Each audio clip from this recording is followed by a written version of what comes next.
evening, ladies and gentlemen, and welcome to City Space in Sunderland. Thanks very much to the university for hosting us here. My name is Richard Moss. I'm the political editor for the BBC in the North East in Cumbria, working on Look North or local radio like BBC Newcastle, and also for a programme called Sunday Politics on Sunday lunchtimes when it is on. It's not on at the moment, on about a week's time, at around about 11 o'clock in the morning. I like doing these events because usually I'm in a studio or out on location somewhere, and all I've got to stare at usually is a camera and a camera person. They're not, between you and I, they're not the most attractive of people, it has to be said.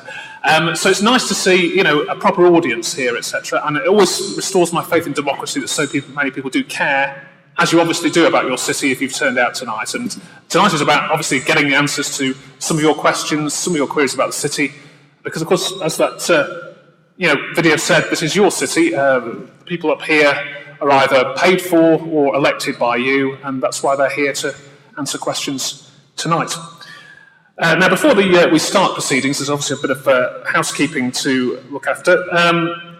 Please can you turn your mobiles either off or onto some sort of flight mode, because you don't want to disturb the in-flight entertainment. Now, if there is an emergency, the fire alarm will sound, but in the famous words of Corporal Jones, don't panic. Remain in your seat and await further instruction, because we'll check whether it is a genuine emergency. So you may be required to evacuate the building, but if you are, there will be further safety announcements after the initial alarm, and you can take direction from the staff here at City Space who will show you to the nearest emergency exits. If you have a slightly more mundane domestic emergency, the toilets are back out of the main doors, downstairs into the cafe. There is a specific toilet for people with disabilities on this level, next to the lift. Now, this event, as it has been in previous years, is being streamed live on the internet to the whole world, but principally to people who couldn't make it here tonight. There will also be, as you can see, a photographer touring around taking pictures just to preserve this event for posterity. For some reason, he wants a picture of me at the moment, goodness knows why. We'll go on to the format of the meeting a little bit later, but first, this is actually a formal council meeting, so to go formally open it, we have to get someone to open it, and for that, I'd like to welcome the Right Worshipful Mayor of the City of Sunderland, Councillor Ian Kay, to formally open this meeting this evening.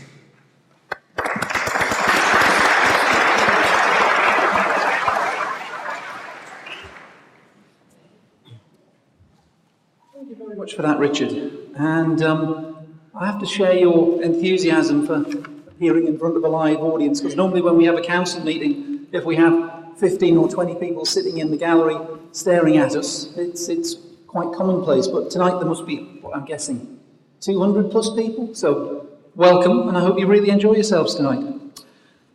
It's certainly my honour to welcome you here to City Space, which is part of the University of Sunderland, to our 11th annual State of the City event. This is always a very important event in Sunderland's calendar, and it's an occasion where we learn what's happening in the city and exciting things that are going to be happening in the future. During the event, for example, you'll hear from Councillor Paul Watson, the leader of the council, before the top 3 questions will be answered that were voted on in the Your City, Your Say website, which actually citizens of the city have decided will be addressed. Following this, the remainder of the meeting, however long that might be, will be spent addressing open questions from the floor. We will be dealing with the proceedings in a fairly informal manner, but as this is also technically a meeting of the council, there are a few brief formalities we need to deal with. So first of all, could I ask the council members who are present here to take the notice convening the meeting as read? Right. Thank you. Next, on the subject of members' declarations of interest, if any, will have been displayed on the notice boards together with any apologies for absence. That out of the way, can I now hand you back to Richard and hopefully let the evening commence? Thank you, Ian. Thank you very much. Well, let me, without further ado, introduce our panel for this evening, who will be principally answering the questions. Further to my right is Dr. Dave Smith, the Chief Executive of Sunderland City Council. Next to him, Paul Watson, Councillor Paul Watson, the leader of Sunderland Council. To my immediate left is Ken Bremner, who's the chair of the Sunderland Partnership. And then is Chief Superintendent Kay Blythe, representing Northumbria Police. She's the Sunderland Area Commander. And then last but definitely not least is Dr. Ian Pattison, Chairman of the Sunderland Clinical Commissioning Group, so effectively representing the Health Service tonight. In addition to that, we have a very powerful subs bench, much as any international team, of course, of the Cabinet of the City Council, plus some people from other supporting organisations who are here on the left and the right, who will also be available to answer the questions if we need a bit more expertise than we can supply on the panel. Now, before we get started with the questions, let's first invite the leader of the council, Councillor Paul Watson, to give the opening address for this evening. Paul Watson.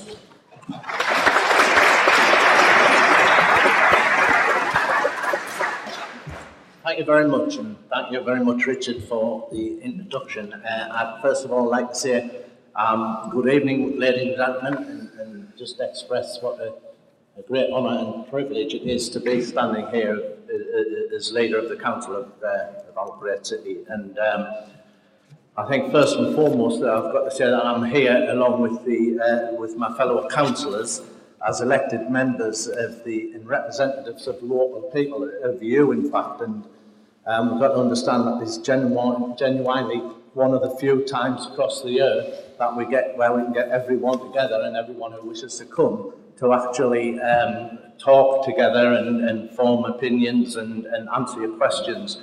So it is really one of the highlights of the calendar year. There's lots of things happen throughout the year. The annual council, the mayor's ball, things like this, but this is one of the few times when we are together with the people of the city to discuss things and talk together, so it is a highlight of the year for us. I think as councillors, our fundamental job is to listen and to hear what you have to say and to work hard to understand exactly the needs and the concerns and the aspirations and indeed the priorities, and to feed them these things that we garner from yourselves into council policy and council decision-making processes. Before we open the floor for questions, I was wanting to take a few minutes, if I may, to reflect on the events of the past year and to set the scene as we go forward. As ever, there's always too many highlights and achievements to mention since last September, but some of the things that stand out for me, they include things like Sunderland City Council actually being crowned the UK's best achieving council by the Municipal Journal in their awards. Was really a really good achievement and sets us up as to be shot at in local government circles. It was great to see in July where Sunderland was the first port of call for the Queen and the Duke of Edinburgh on their visit to the North East. And just after that, we welcomed the Olympic torch to Sunderland in June, and the first marathon of the North was held in Sunderland. And we were getting such a good response from that, or to that will be taking place again this year, and hopefully for a good few years to come. And that's one of the big things that we try, and these things might look for the elite and that, but to stimulate and the ideas of ordinary people who are not athletes actually becoming active and joining in. So after a long and sustained effort, we received the news that our funding bid to the government had been successful for the new bridge across the River Wear. Greatly celebrated in the local press and the Echo, which is great to see. Would give a real boost to our economic regeneration plans across the city. I think business continued to flourish and expand in the city despite those unbelievably tough trading conditions, and Nissan reaching record production levels and staffing levels, and even opening its new battery plant, and several other companies actually building and opening new factories in Sunderland, which is fantastic to see. There's a significant number of other city businesses receive both regional and national awards, which in particular is impressive given the economic climate again. We can see here how that was portrayed in the press. In particular, our partnership with IBM, when we introduced the cloud, one of the first places to have this type of technology. We've got it in Sunderland, and lots of people from all over the rest of Europe look to us to ask us how we did that and can we show them how to do it. That's obviously working in partnership with private business. In partnership with BT, we've also enabled over 90% of the city households to access superfast broadband, which is virtually universal access. And, you know, to say that Sunderland is one of the first cities in the country, or the first city, we believe, in the country, to have wall-to-wall broadband, superfast broadband, is quite an accolade. We've established, as Ian might allude to later, the city's Shadow Health and Wellbeing Board, which will oversee improvements in health in the coming years and renew Sunderland's most important friendship agreement with Washington DC. In the meantime, we did. As we came in this evening, obviously you saw a film on the screen now of the state of the area events, which are the smaller events of this same type, where in each area of the city has an area committee, and across the 5 areas of Sunderland, we held the events to enable people to hear about the work of their area committees, to enable them to ask questions and raise issues which are specific to their local communities, and to have a say about what the area committee's priorities should be over the next 12 months. I attended each event and really welcomed the opportunity to hear how priorities differed from area to area, and the issues that we can expect our area committee members going forward to be championing on behalf of the communities over the coming year. I was really delighted with the very positive feedback from residents who said that on the whole they felt that they were then more informed about what's happening in their area and welcomed the being able to ask questions directly to their elected representatives. And obviously officers and various other people who were there from partners in the working in the area.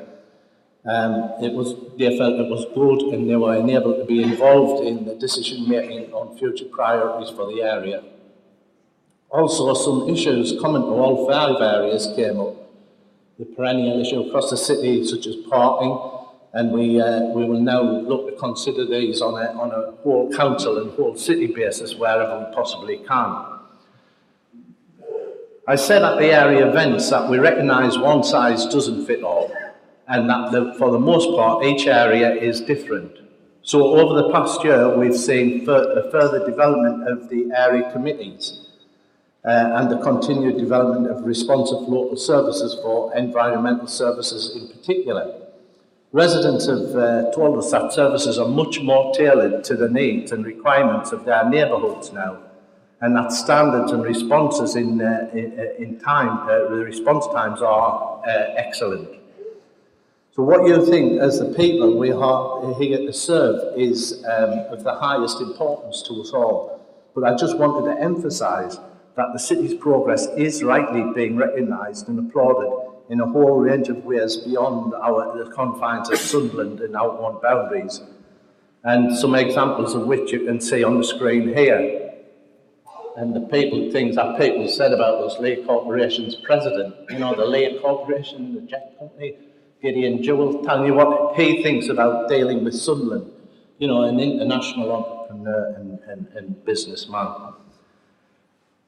Excuse me. I think that sometimes we can forget just what has been achieved in the city throughout its long history, and at times against all the odds, and what a very positive light that the rest of the world often sees us in, and maybe we don't always see us ourselves in that same light. And think about the challenges. In a nutshell, the council has to reduce its budget by £100 million over the next financial years from 2010 to 13. We've done so without the devastating effect of making mass redundancies or having dramatically declining services.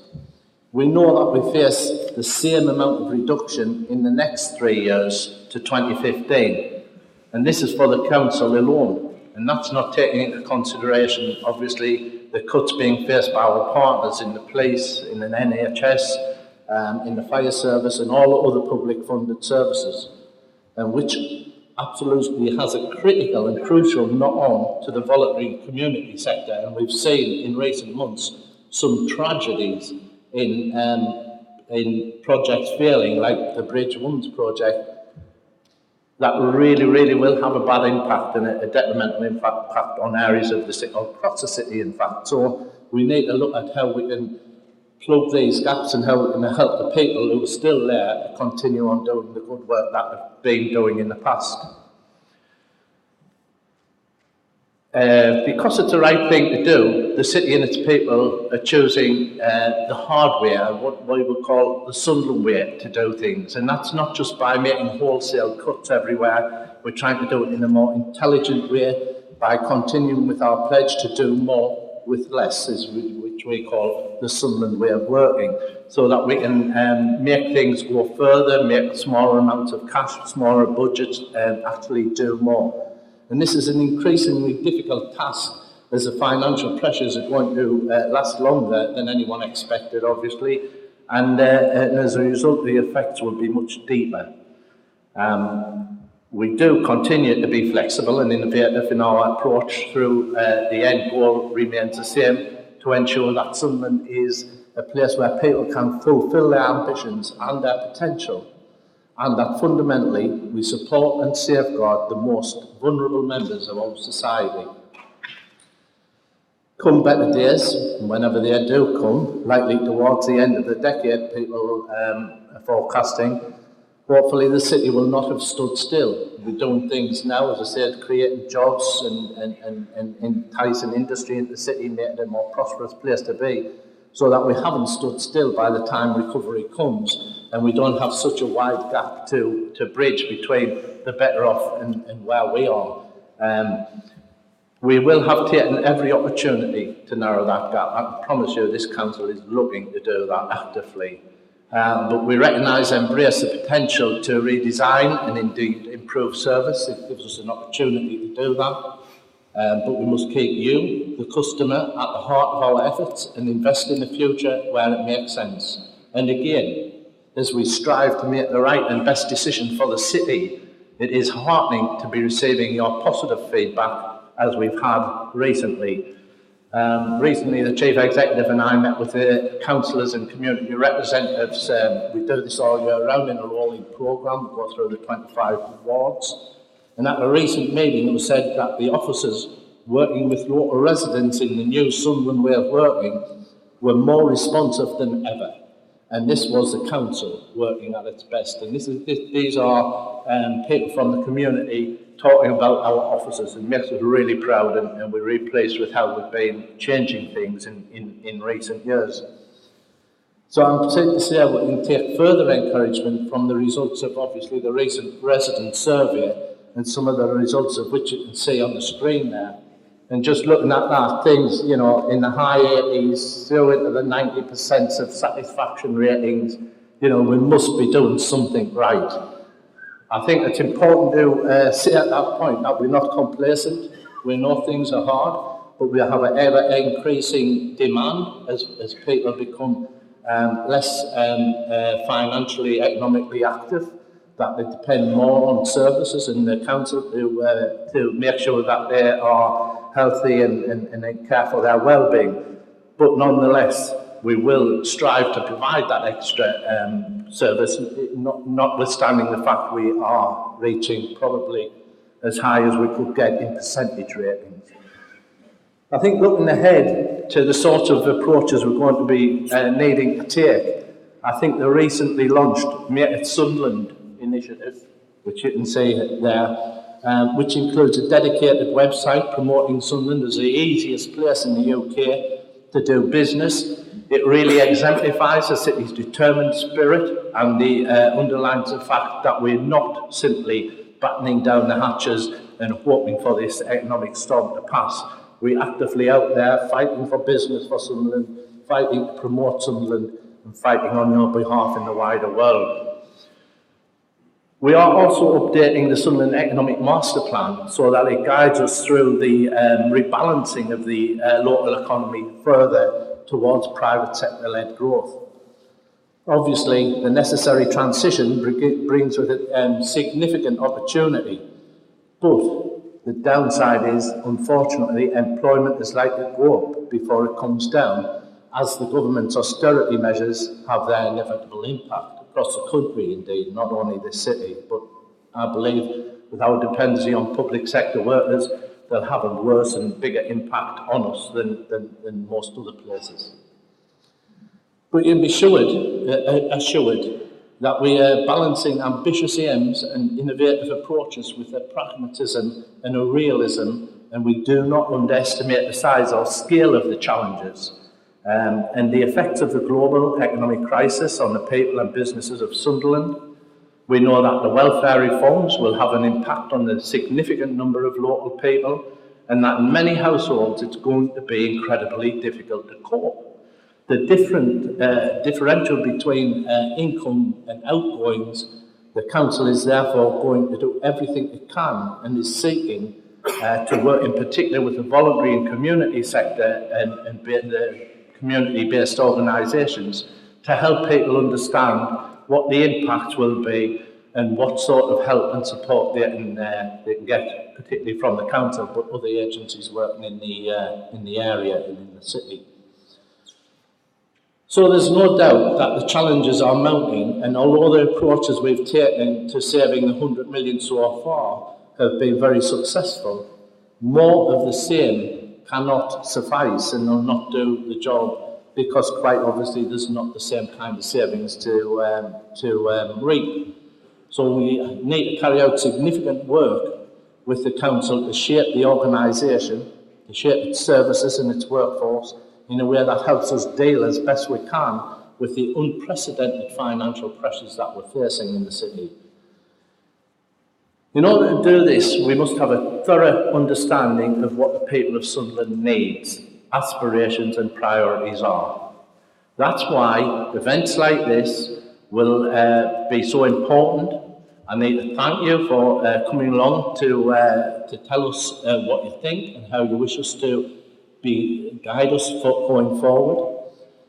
I think just before I end, I want to emphasise, as I do each year, that none of these achievements and none of the progress that I've talked about could possibly have happened without the council working closely together with all of its partners, most of who are represented on the panel this evening, but all the rest of the partners in the city, with the communities, with the community voluntary sectors, I've already said, and particularly I pay accolade to our officer corps who selflessly work night and day to try and get the best outcomes for this city.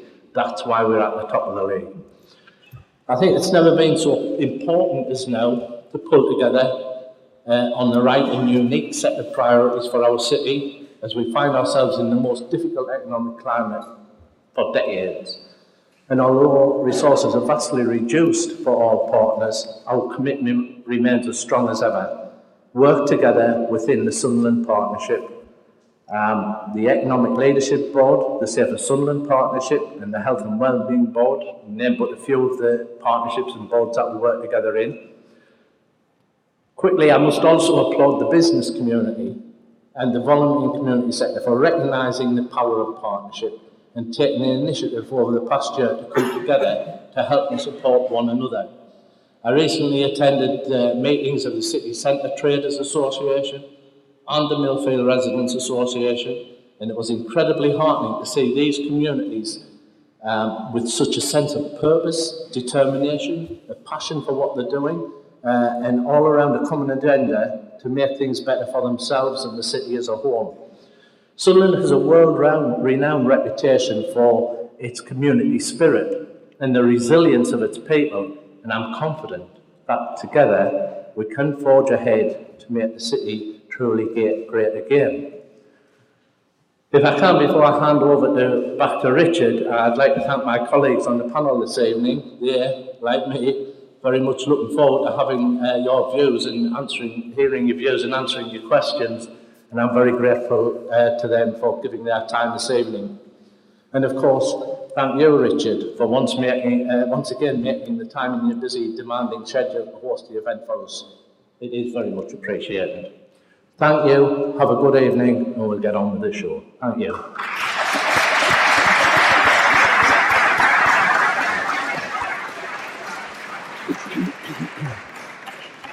Thank you, Councillor Watson. As the Mayor mentioned in his opening address, the way this whole process started this year was to open up the Your City, Your Say website and the Council's Facebook page for people to suggest questions. Those were then put into a list of the 10 most popular, which were voted on, and we called the top 3 questions, which we're going to start the evening with. Now, it doesn't mean that you will have a chance to pass follow-up questions to these when we get into the open session, but we'll get some immediate answers to the ones that certainly the people voting on that website thought were the most important to get answers for. So the first one involves a hardy perennial. I've heard this one on the panel before, which is about the replacement of the leisure facilities at Crowtree Leisure Centre. And to answer that, I'd like Dave Smith, the Chief Executive, please, to give a response. Thank you, Richard, and good evening, everybody. I recognise that the whole issue around leisure facilities, and particularly Crowtrees, it can be a vexed question with a number of people.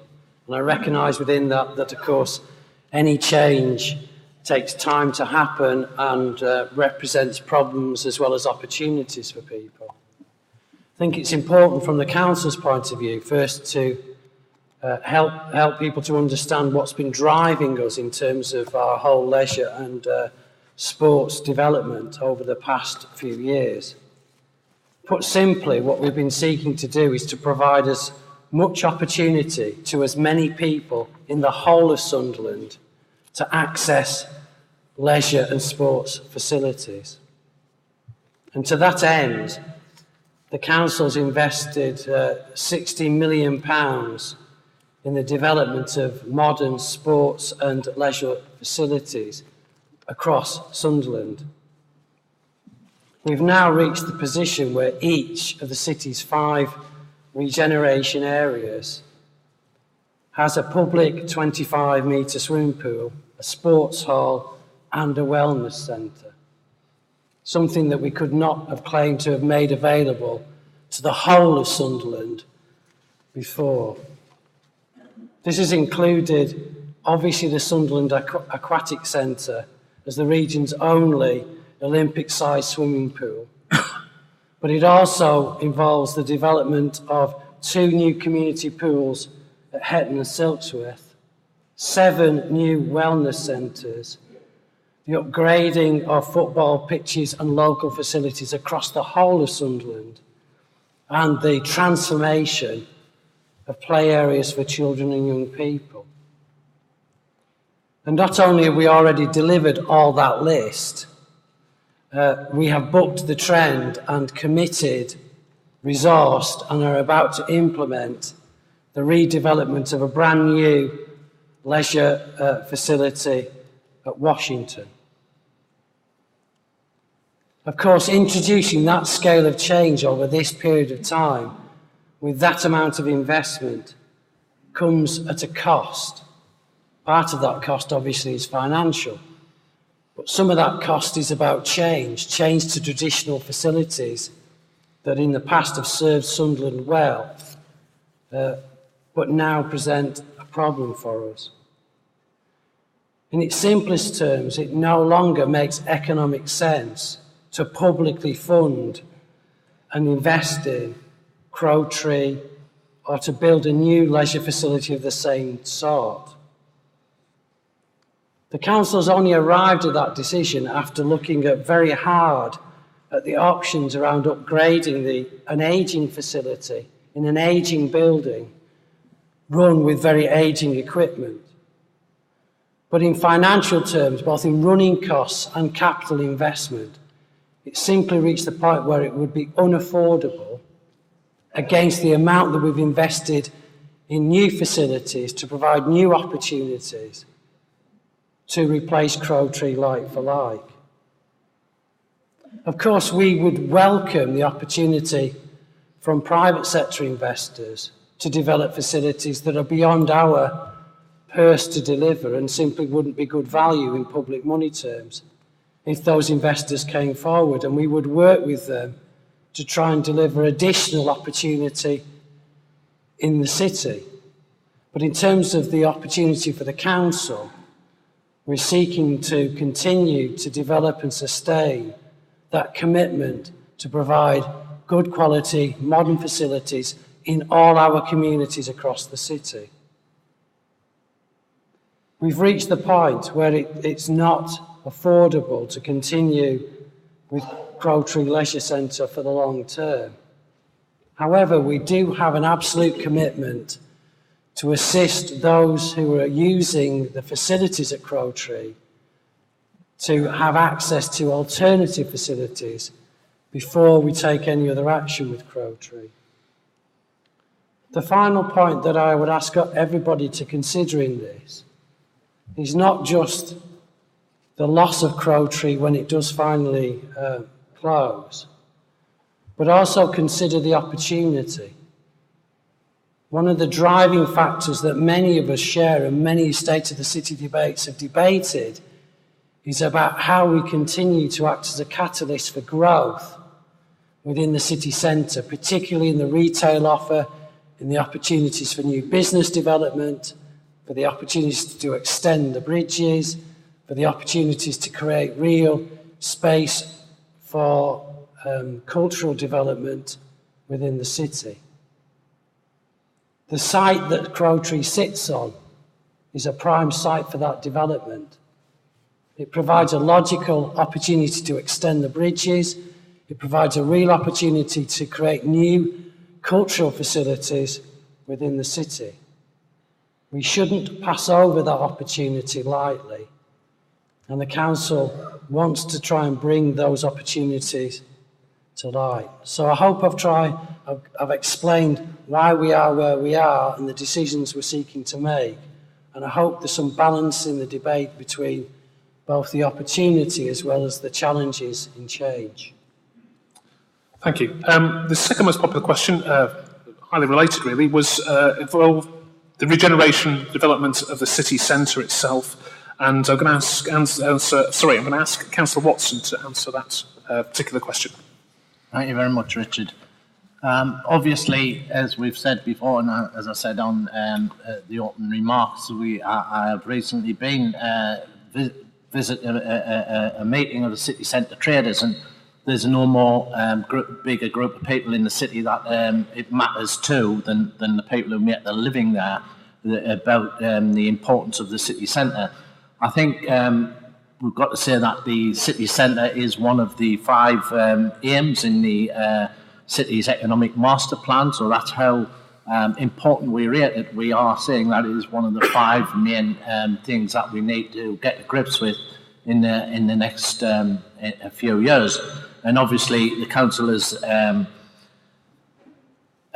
funded improvements to things in the city centre, such as Athenaeum Street and the Market Square improvements. We've also supported a range of events and things in the city, from the concerts at the Stadium of Light through to the Winter Festival, to try and enhance the footfall and ensure businesses are helped as best we can. The council supported a range of events and activities, but also the developments in the city centre in recent months, things like the good news of how well the bridges are doing, one of the best places to retail businesses in the country. The bridges tell us, and the footfall's tremendous there, and that's proven by some of the stores like Superdry and the Disney store and Cafe Nero that are opening there now and wanting to be in the centre of Sunderland that weren't before. Notwithstanding that, we know there's a lot to do and a long way still to go. Work but has begun on the £15 million extension to the bridges on the High Street West side, which will house a new 60,000 square foot Primark store, which will be opening soon this year. Also, there's been progressing a range of other opportunities. We've committed a further £13 million in the development of the city centre, with the capital investment in the realigning of St Mary's Way across the Fork site to straighten out that road, and also create a public square, large public square, give people, the citizens of the city, a central place to actually be citizens, to celebrate the big events that happen, where we can put on, the Olympics, the World Cups, things like that happen in major sporting events, and other major events can happen in the city. Also, the private sector investments, such as the Travel Lodge and the Premier Inn, plan to open in Hines Street, a new hotel there in Hines Street. And working with the Network Rail, we've just passed our cabinet plans to work on the new railway station on the ground level of the railway station. As you know, we've just done a £7 million investment on the underground part of that. And I think that will really enhance the entrance to the city from a rail point of view when it's all done. I mean, long term, we need to attract more people into the city centre to work there, therefore increasing the footfall, increasing the trade for the traders. There's no established business district in the city. Frederick Street, John Street are very good and do what they do really, really well. But if we look at some of the larger cities around the country, you'll see that some of the bigger businesses want more prestige, purpose-built offices to trade from, and I think we have got to step up the game and try and supply them to meet the business demand in the city. Once the offices and things like that have been got down, we've got people working in the city on the Vork site and various other places. People will be working on the site of the Vork site, and will be increasing the number of people using the city centre. Therefore, as I say, increasing the footfall and being more attractive to businesses. So we know there's a lot to do. But the nub is we need more people in the city centre spending money. That'll attract more businesses, and that'll be a virtuous circle that will create, and that's what we're trying to do. Thank you, Councillor Watson. But the third most popular question, Councillor Watson alluded to the concerts that, of course, very successful at Stadium Light, at Coldplay and Take That and Bruce Springsteen. But the third most popular question was really about any plans for a large, permanent, I suppose, music venue in the city. Dave Smith, to answer that one, please. Yes, thank you. I think I'd want to start by saying I think outside the football season, in terms of very large venues, I think the Stadium Light is seen, and certainly the football club would claim, is a credible, large-scale music venue, and one that we support in partnership through the work that we do jointly to bring promoters and music and those scale of music events to the city. I think we acknowledge and recognise that Sunderland is refinding its roots around music in both the promotion of local bands, local opportunities for local musicians of all sorts, as well as the big stadium concerts that we've been recognised for over the last few years. And if you take a moment to consider the range of live events that now is happening across Sunderland, whether it's in some of our parks, whether it's in city centre venues, whether it's at Herrington Country Park, whether it's in the Empire Theatre, we're now over the year providing a whole range of music events, from folk to classical to opera to modern music to heavy rock music. So whatever your proclivities in the music scene, there are opportunities within Sunderland, both as musicians and as audiences. Very soon coming up on the agenda is the Split Festival, which is providing a different sort at a different scale, as well-established music weekend in the city, for which a great deal of Sunderland people, as well as people from out Sunderland, benefit from. So we've seen a lot of progress, but we recognise there's more that we can and should do.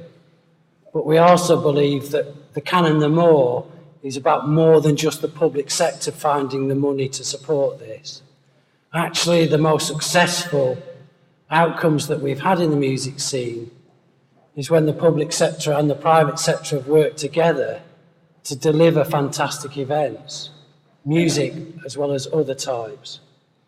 And we're continuing to work with other interests inside and outside the city that would help bring both new opportunities and potentially new venues over time to fill more of our opportunity for Sunderland musicians and for us as audiences of music. So we're optimistic about the future, but partly we're optimistic because of the journey we've been on over the last few years. Thank you. Well, we move to the open session now. Now, don't be shy, because I'm here to try and get answers from you. We've got hands up, etc. One thing I would qualify with, though, is that we want to principally discuss in this forum issues that affect the city itself on a wider basis. Imagine your level of interest in whether my bin has been emptied or not today. Well, that, unfortunately, is probably the level of interest of the audience, whether your bin's been emptied or not. Now, that doesn't mean we won't try and get an answer for questions like that, because there will be half an hour set aside. We finish here at 8 in the open session. Half an hour after that will be set aside for individual cabinet members to take questions in the room at the back, and you'll be invited to queue up at the doors at the back once we finish open session 8 o'clock, and you will be able to address more individual, very local issues with them. I know that there's some neighbourhood police officers who will also be here to address those kind of issues as well. So that's my one appeal to you. I might have to shut you up if I think it's just a little bit parochial.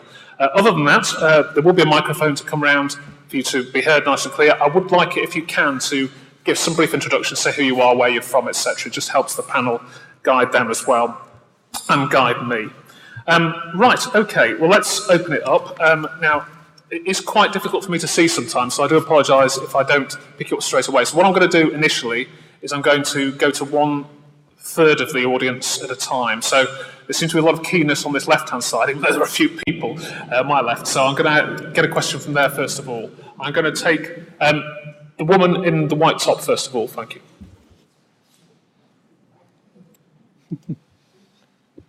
Oh, it's troublemakers on the left.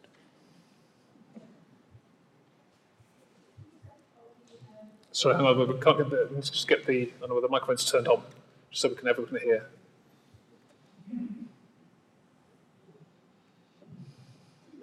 That's better. The Poetry Leisure Centre.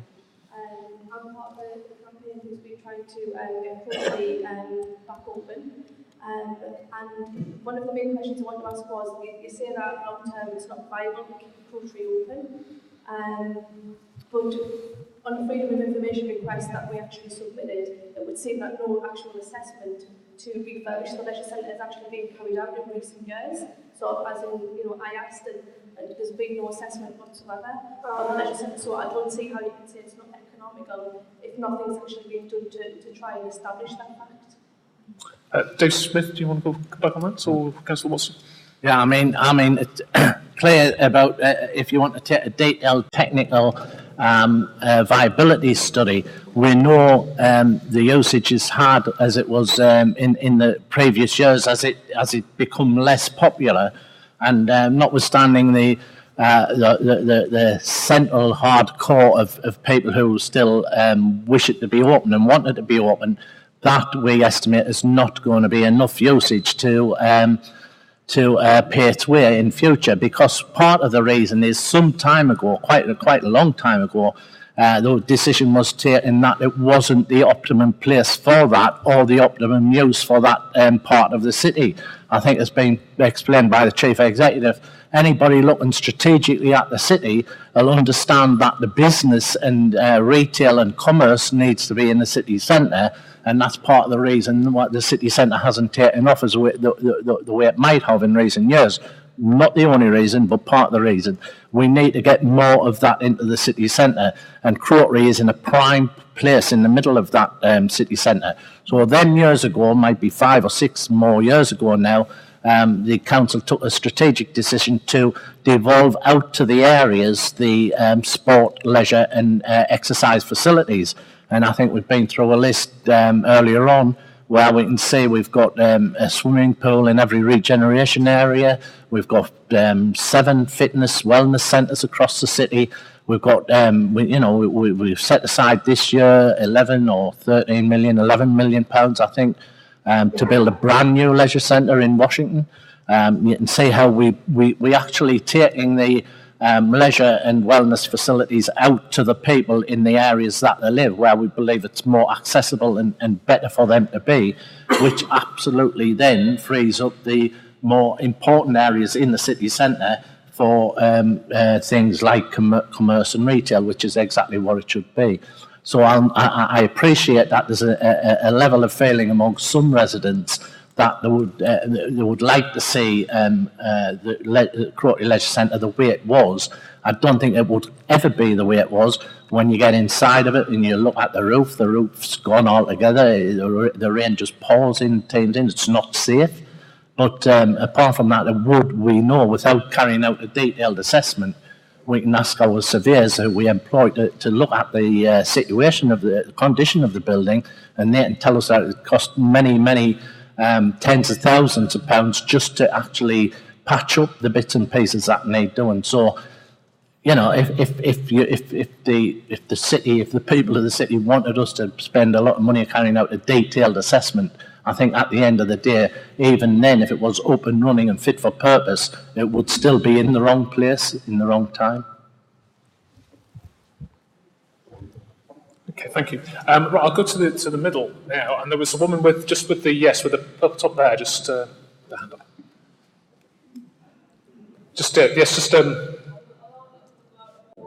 A bit further up. Sorry, I'm probably not. I think it's very difficult to see colours in this light. My name is Nick Rapper, and I'd like to thank Mr. Watson for the help he's given me. But I still feel that the council and councillors and the police are not taking disability crime as a serious crime. I've been a constant victim of harassment in my street.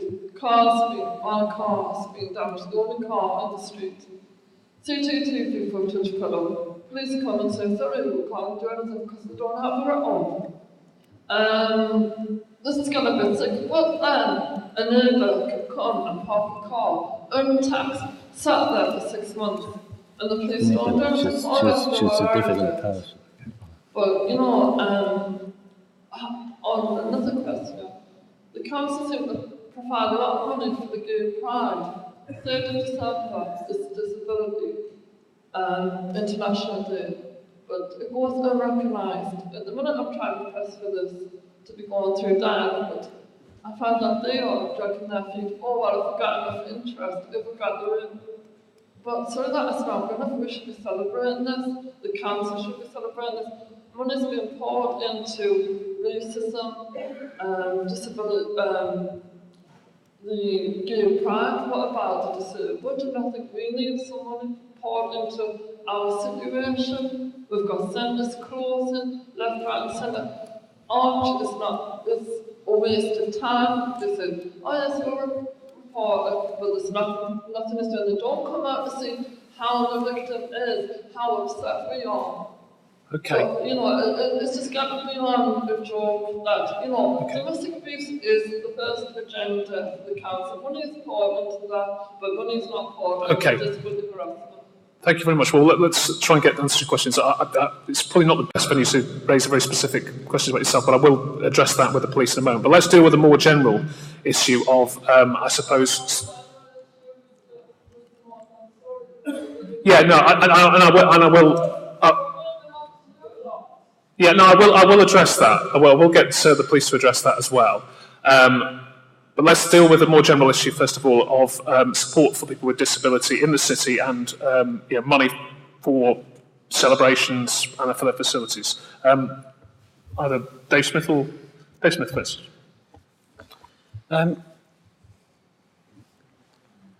Obviously, I recognise that you're concerned about the level of support for people with a disability in the city.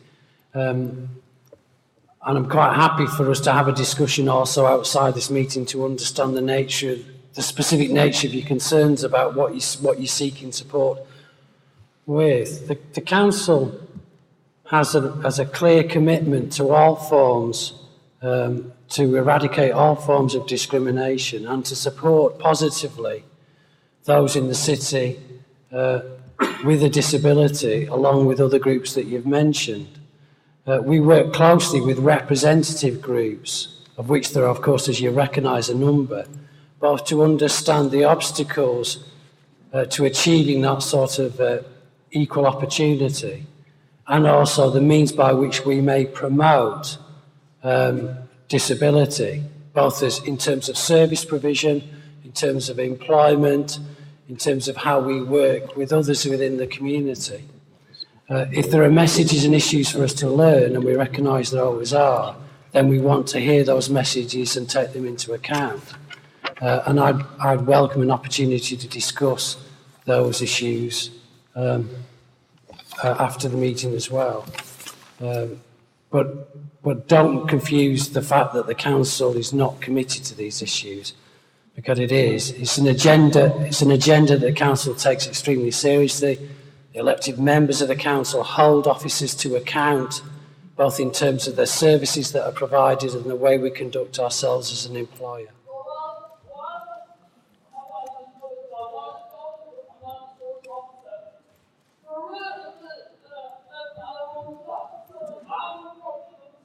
Okay. Well, I'm going to continue to try and get answers to your questions, but now.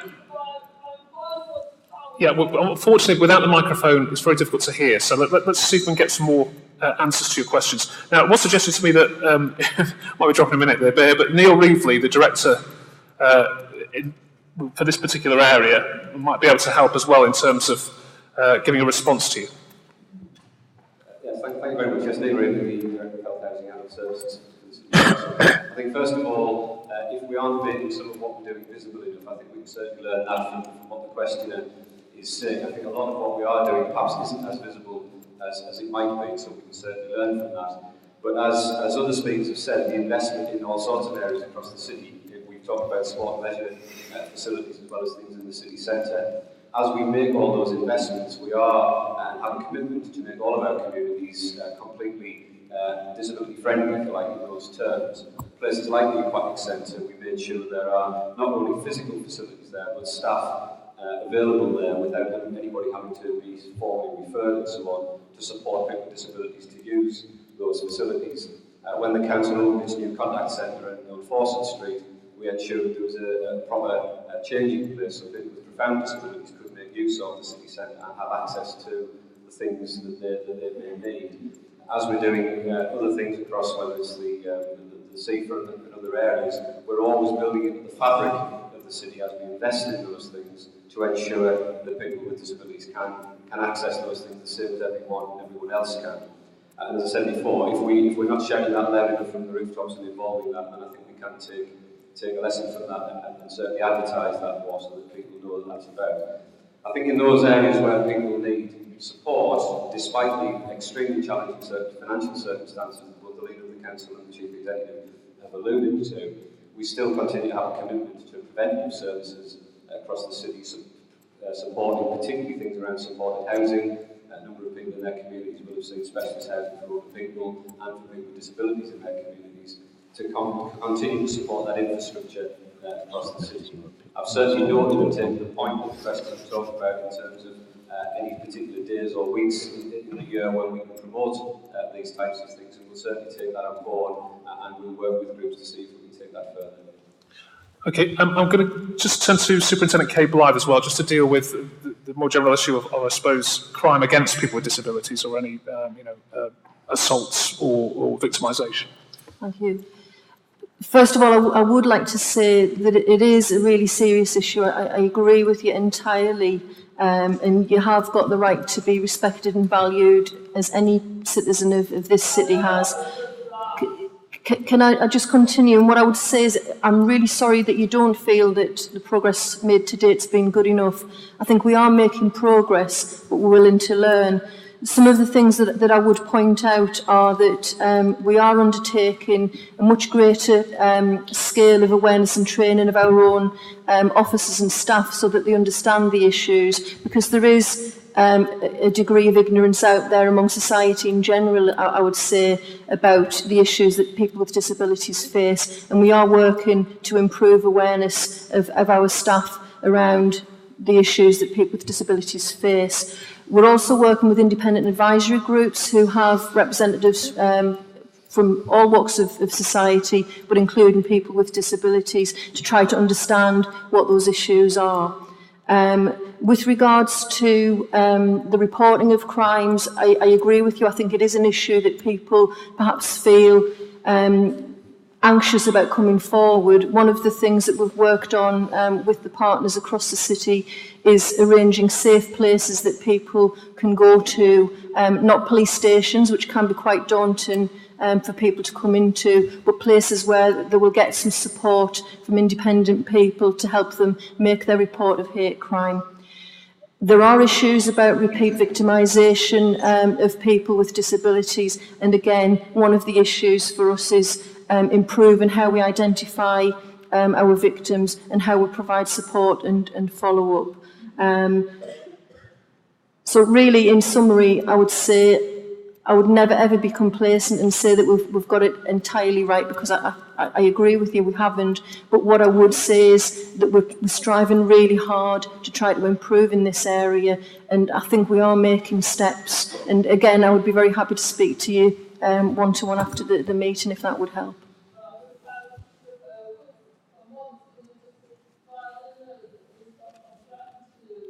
Okay. Well, there's an opportunity. There's an opportunity for you and other people, obviously, to raise very individual concerns after the meeting, but I want to try and get as many questions in as we can. But thank you very much for your question. I'm going to go to the right-hand side this time. It's a bit of a guess because I didn't see who had their hands up first. So I'm going to go to the woman with the earrings there, because I can see them because they're gleaming in the light. Yes, yourself there, yes. Hi, thank you. It's just on a somewhat lighter note. The councillor said he would like more people to visit the city centre and spend their money. I would love to do that, but unfortunately we don't have any decent shops for older people. We have this Primark being built, which is a shop which most people my age, I think, would not want to go into to buy an outfit. It already is a large Primark in Fawcett Street, in a lovely building there. But I feel that as City of Sunderland has a large capacity for older people, in fact there are more of us than there are of the young ones, we have more disposable income. And yet if I want to buy a decent outfit to go somewhere, I'm faced with the choice of a small Debenhams, a small Marks and Spencers, which I've practically no chance of finding anything in, so instead of that I get straight on the tube to Newcastle.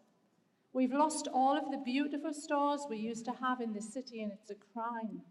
And not only that, I was at the theatre some weeks ago with friends for a matinee performance, and I thought, I'll do a bit of late night shopping in Sunderland. 5:30 on a Thursday night, the bridges are shut. You know, anywhere else has late night shopping till 8 o'clock on a Thursday night. We've got to do something about this, because I know I'm not alone. I'm a member of quite a lot of different groups where people my age go, and we all say the same. We don't shop in Sunderland because it doesn't cater for the mature lady. So please, can we do something about that?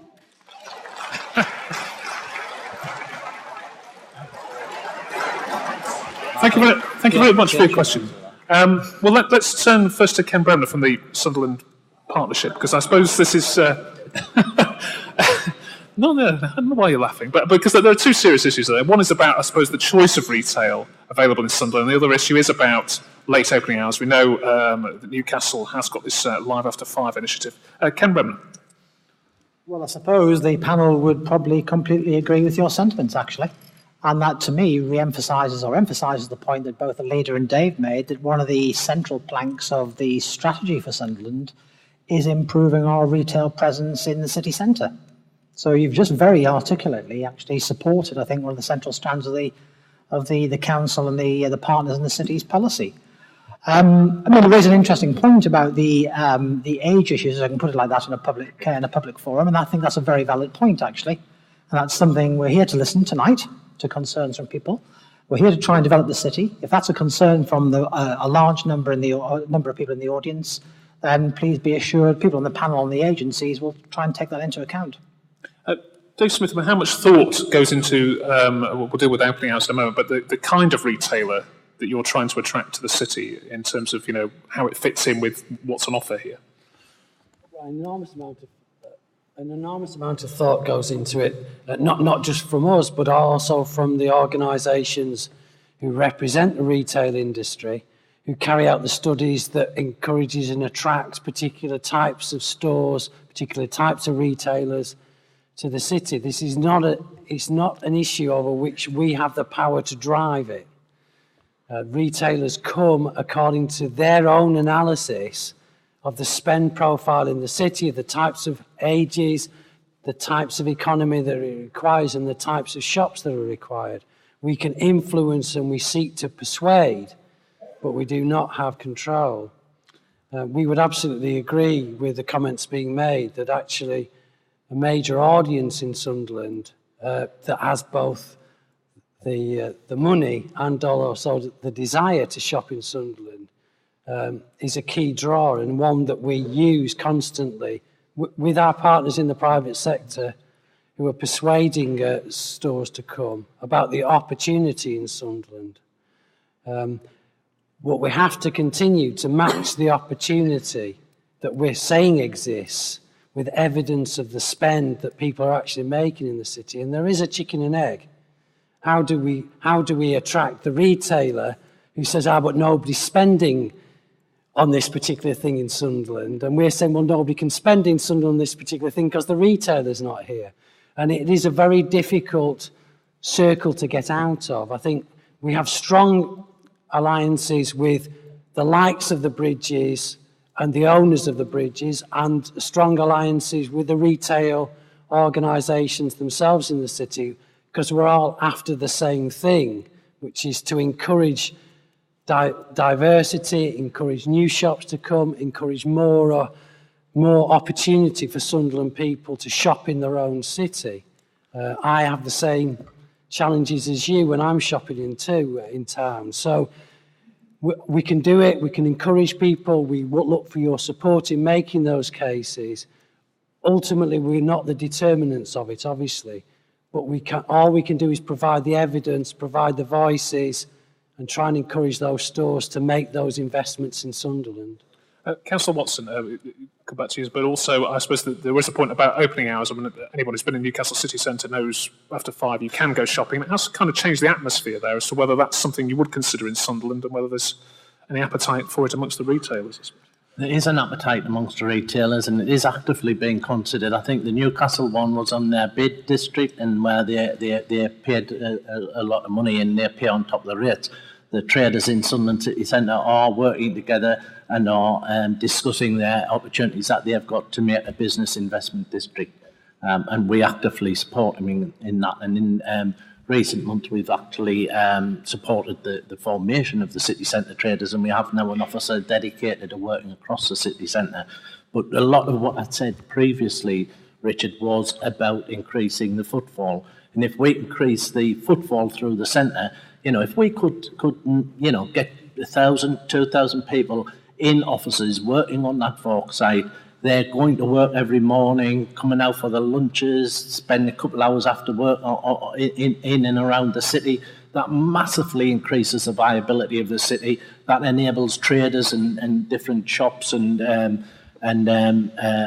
organisations to come to the city to open up, makes it viable for them. So our strategy's there. We know what we're trying to do. We agree with what you're saying. We need it to be bigger, brighter, more disparate range of offers on sale in the retail centre of the city, and we're trying to get there. But as Dave rightly said, we can't go and open a John Lewis, we can't open a Harvey Nicks, we can't go and open a butcher shop, because that's not what we do. But we can encourage that and make the environment conducive to it happening. Thank you. I'm going to come back to the middle now, before I come back to the left. Was there a question in the middle at all? Oh, you've lost your opportunity. Let's go to the left then. There's the gentleman there in the T-shirt. He had his hand up earlier. Got to be quick. Yeah, I will be quick. No, not you. I was talking about the people in the middle. You're fine. I'll be quick anyhow. I've got two quick questions. My name's Halbert Isaacs from Millfield. The two questions are, first, in the refurbishment of the railway station, is there any plans for toilet facilities? Secondly, what's happened to the farmers' market? Okay. Who wants to deal with that first? Councillor Watson?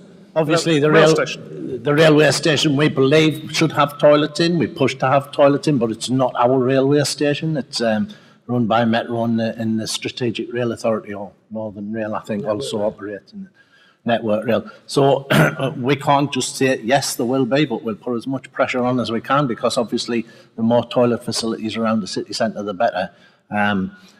What was the other part of the question? The second question was about,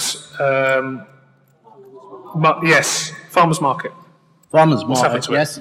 The farmers' market was a thing that we'd done several one-offs to see how it went. It went very well, and now we're looking at how we can spin that out on a more permanent basis. But we need them farmers to be, or them people, them traders, to be actually coming and paying the way, because obviously we subsidise it to happen, because it was a one-off several times.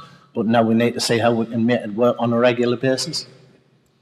Okay, I'm going to go to the right-hand side, and always bring a prop with you, because it makes it easy for me to book out. So it's the guy with the crutch there.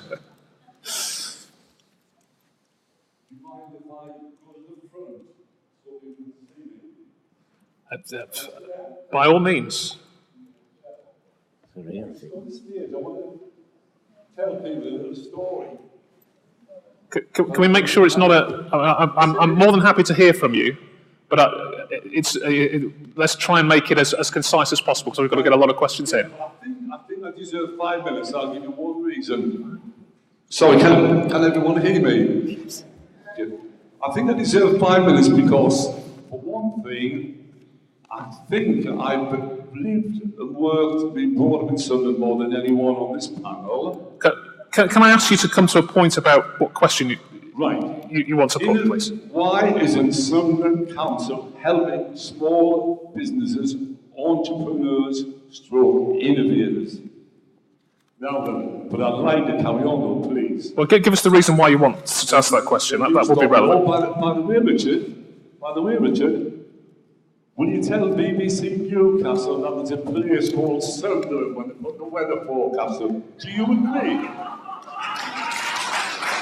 I'm sure they're very aware. We have many staff who live in Sunderland. I actually did when I was on BBC Radio Newcastle last time. I mentioned it, and they put it in more lately than they've have. Well, I shall take that on board.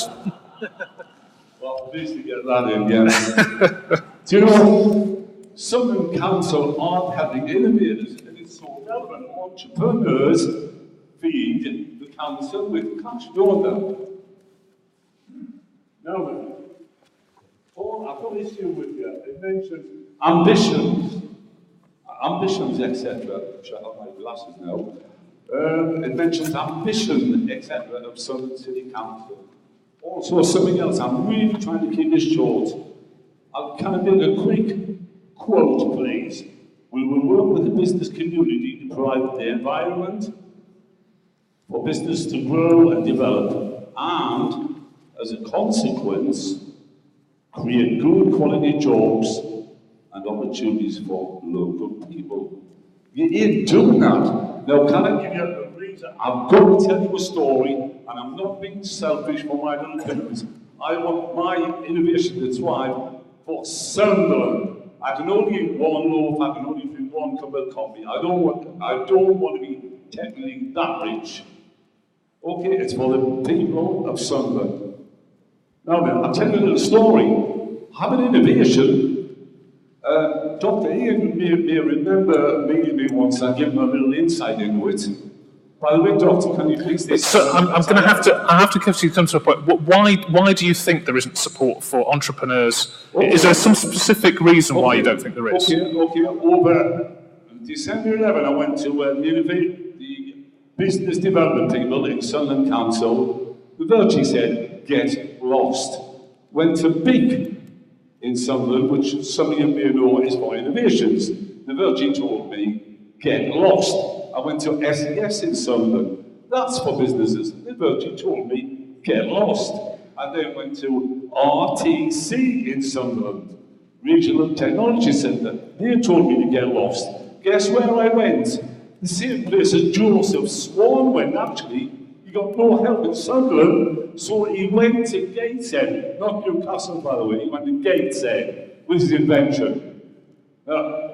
Isn't that a bit sad? I went to Gateshead Council. They helped me to the extent they even represented me, and if you like, give RTC, the Regional Development Centre, a bollocking and said, why can't you help this guy? Now, how's that for a little story? Okay. What on earth is going on? Okay, well, let's try and get an answer to your question then. Dave Smith, support for businesses, entrepreneurs, said you're not doing enough. I've obviously done something to offend you, Richard. I'm getting all the questions, difficult questions tonight.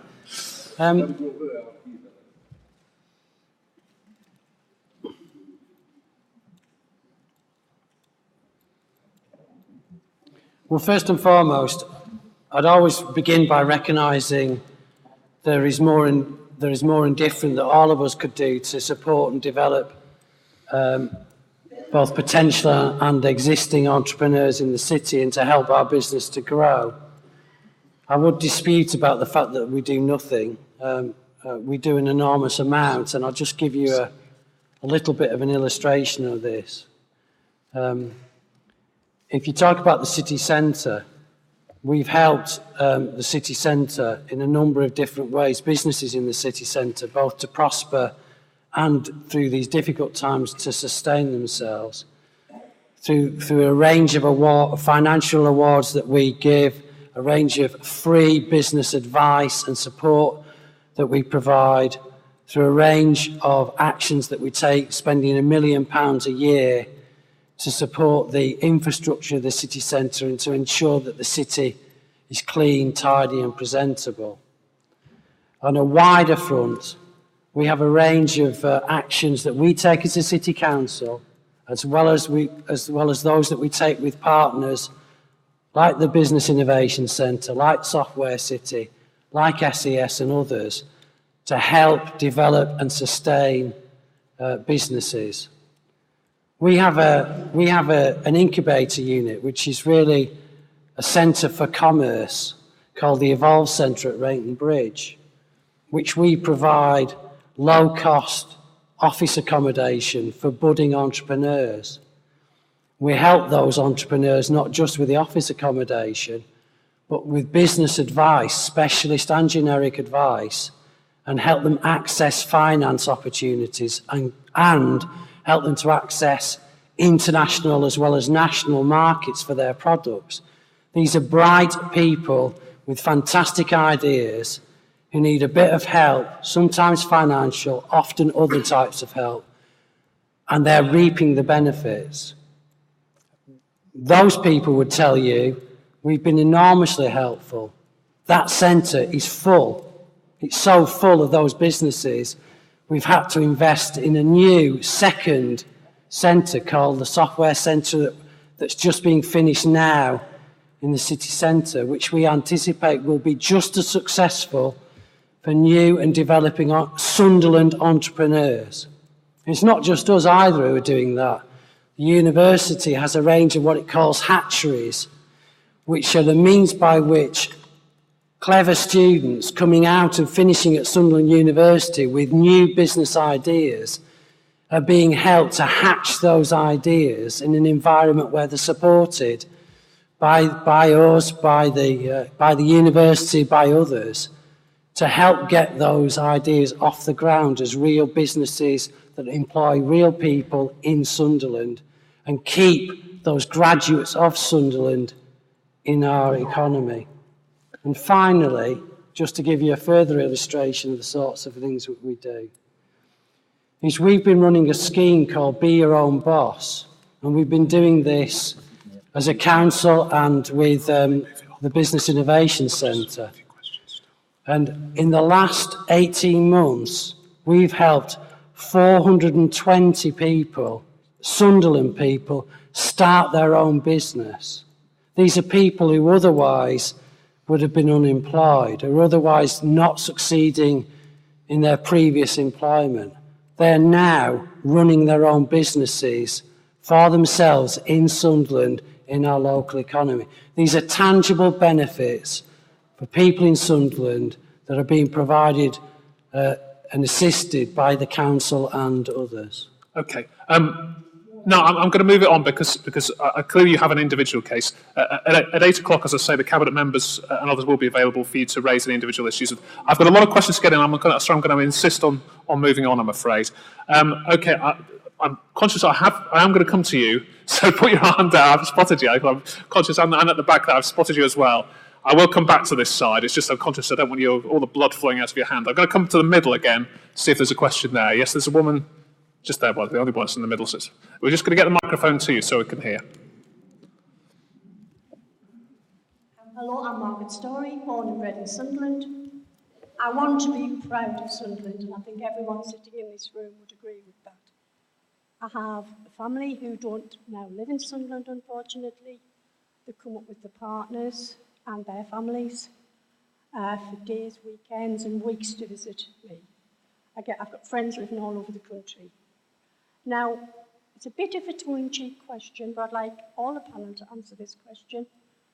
Apart from our wonderful winter gardens and the National Glass Centre, could you tell me where I can take, I know I've got lovely parks, but where there's not really, sometimes walking along the park or walking along the sea, the beach. Sometimes you need to go somewhere for a day out. I'm ashamed to say, usually, because my friends and family have done the National Glass Centre, have done the Winter Gardens, we usually head off either Newcastle, Gateshead, Metro Centre, or on Sunday, which was the most beautiful sunny day we've had for a long time, up to South Shields. I don't want to do that.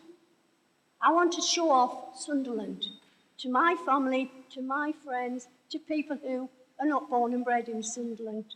And I'd like the panel to tell me where I can show off. And at the end of the showing off, where I can get a decent cup of tea, what's not shut, what doesn't run out of scones at 11:45 on a lunchtime. This was last Friday at our museum and Winter Gardens, and it took 45 minutes to be served. Okay. There's just, I hate being a nitpicker, I hate being a negative person. I love Sunderland, I want to be proud, I want to be happy, and say, this is where I live, it's so wonderful. Because when I visit other people in other parts of the country, they can say, this is where I live. Okay, that's great. And of course, we'd all like more scones, I'm sure of that. Ken Bremner, I suppose there's a good question. You can sell other bits of Sunderland if you want, but also I suppose the question is whether there's enough here to attract people in, but also to provide for the people who live here. Well, can I answer the question? Yes, of course, yes. Because I think you asked each panel member to come up with something to do, is that right? How about a nice healthy walk along the beach? You don't have to be stopped by the rain. One of our central aims as a city, isn't it, to get a healthier population? Wouldn't that be really good? So that's what I'd advise. Councillor Watson, I suppose the more general point is there enough for people in Sunderland to be proud of, to say, when they've got friends and family visiting, you can go there, or is it exhausted quite quickly with those options that the lady talks about? I mean, that absolutely is enough to be proud of, and there's a massive amount of being proud of, to being born and bred in Sunderland, like the lady there. I'm very proud of it.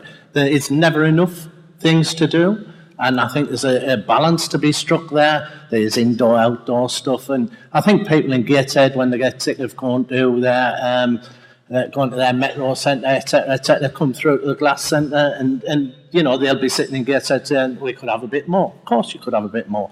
And Newcastle could have a bit more, and Durham could have a bit more. But we've got a certain level of resource that we've got that we spend. We are planning. We have had discussions with the Arts Council and Sport England and people like that, saying that we believe Sunderland should have a bit more, and it hasn't fell on deaf ears that. But obviously, we're working through them, and they're working under the constraints of ever-reducing budgets going forward. So I would say we have got a lot to offer, we've got a lot to be proud of, there are a lot of things to do, there will never be enough for everyone to keep them entertained all the time.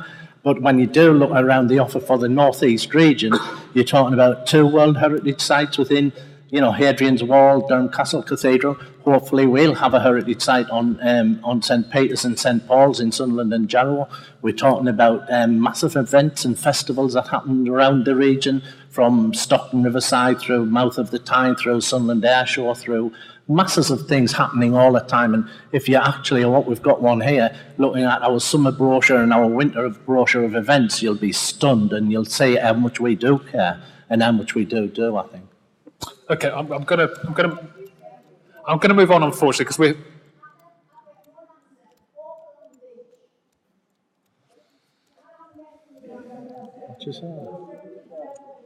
Yeah, we did get a bit more. I appreciate what you're saying. We did get a bit more from the council leader. I'm going to go to the left-hand side now. There was a woman with the glasses there who has had her hand up for a while. I'm going to come to a couple over this side. Good evening, everyone. Seaburn resident. I just want to ask the Councillor Watson and the council members if this rumour is true. I heard that Marks and Spencer's wanted to buy the leisure centre site and relocate to there. Also, why can't you build a leisure centre on the seafront?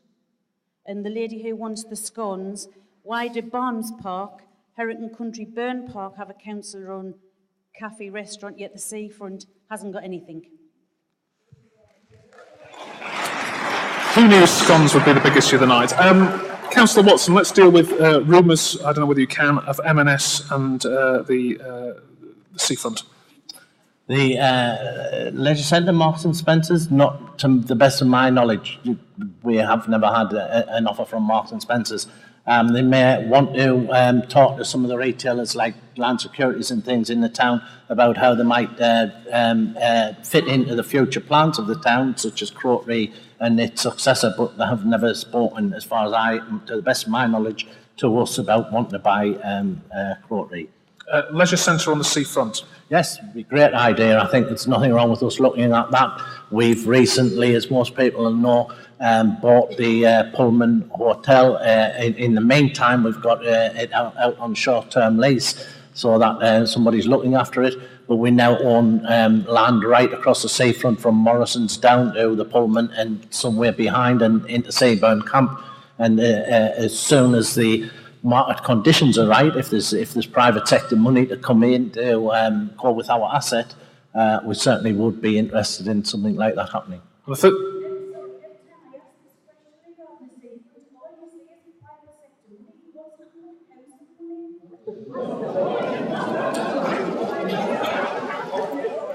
Well, let's deal with that as well. I mean, one thing the council maybe could do, which is smaller scale perhaps, is the cafe that was mentioned. That is in some of the country parks, but not at the moment in the seafront. Yeah, what's to call that? It's Beckwith, and this is a thing that our social services that run these cafes. I'm sure somebody here will be able to tell you the technicalities of it, but it's run by. It's like an arm's length company run by our social services where people with disabilities actually run the business and do the business, and that's in Herrington Country Park. If there's an opportunity for on the seafront somewhere, absolutely certainly they'd be more than interested in doing that. And Sunderland Home Care Associates and people like that are all in these cooperative organisations would all chip in to help. So it's a really good thing, and I try and get into Barnes Park as often as I can just to support them. So definitely would be an interest in that happening. Okay. Right, I've got where the woman next to you has had her hand up for a while as well, so let's take that one before I move over to the other side again. I'd just like to answer the question of the lady without children and grandchildren, whatever. Classic question. Leisure centre, I'm sorry, I disagree. That leisure centre would have been an asset to Sunderland, I'm telling you. 2 Primarks? Why 2 Primarks? What are you going to do? Open the new one, shut the other one down. Another building ruined. There's people who could have brought the children in the leisure centre are used for a number of things. Occasions, weddings, swimming, ice skating used to be everything. Why can't they do that? You should. Newcastle Road baths, this bath, aquatic centre, I'm sorry, it doesn't appeal to me, are my children. It is not a place to take your children. Okay, thank you very much. I think we've probably dealt with the leisure centre.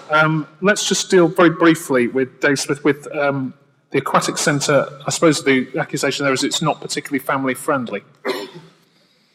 Well, Councillor Watson? Yeah, I mean, obviously, it's built with a purpose in mind. I think we got £24 million worth of grants from Sport England to actually build it. So, obviously, it was about training athletes and particularly Olympic athletes. Nonetheless, it has a leisure aspect to it. Swimming is a leisure activity, and the floors in them pools and that do actually lift up, so you can have shallow water as well as deep water. And so obviously, different people want different amenities from different things that the council supply and provide. And at the end of the day, we can only do what we can do with the limited amount of resource that we have.